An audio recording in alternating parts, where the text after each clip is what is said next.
All right, ladies and gentlemen, we are factoring trinomials here for the 8th graders and algebra students. Okay, so remember a trinomial has got 3 parts to it, and when you put it in order, it's a second degree trinomial that we're going to be factoring.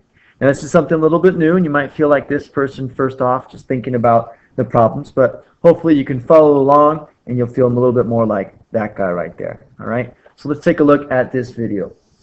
Okay, so here are the steps. When using X factor method, and we're going to also use the no AC in the basement. These are just ways that I know that I help with my students figure this out. So here are the steps.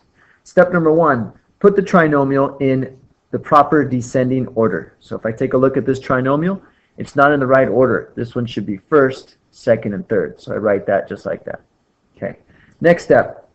My next step is to identify the A, B, and C values. So here's my A, B, and C. A is that first term.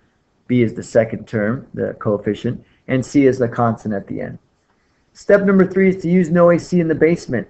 No, with the big X, AC, A times C goes up top, the basement on the bottom. So my example here, no, A times C, 3 times 4 is 12, 8 is on the bottom. That's my basement. Next, tells me to find the X factor. So I call it X factor because I'm using a big X and I'm finding the 2 factors that when you multiply give you the top number, and when that you add them give you the bottom number, right? So 6 times 2 gives me 12, 6 plus 2 gives me 8. My next step then is to divide each by the leading coefficient. That's what I did here. So I took my 6, I took my 2, and my leading coefficient was 3, so I divided both by 3. I asked myself, can I reduce these? So this cannot be reduced, but this other one does. So that changes there. Last but not least is to place in binomial form. And you'll get more of this practice at school in class. But here I can write this down. 1t plus 2. This one's 3t plus 2. If I don't want to write that 1 there, it's really written just like that. So those are the steps that I follow to use this process. Okay. So let's go ahead and you can rewind this and use it as much as you want. But let's go ahead and try this out on another sample here. Okay. So here's my problem. First step, put in descending order. So it should be 4s squared minus 9s plus 5. There's nothing that I can divide out of all 3, so my A is 4, my B is negative 9, and my C is 5. All right. Next, I'm going to use no A times C, so that's 20, basement, negative 9. I start thinking of all the numbers that multiply each other to give you 20. All right, so if you're having issues with that, you can break it down. You can say, well, 20 is made up of 10 times 2. 10 is made up of 5 times 2.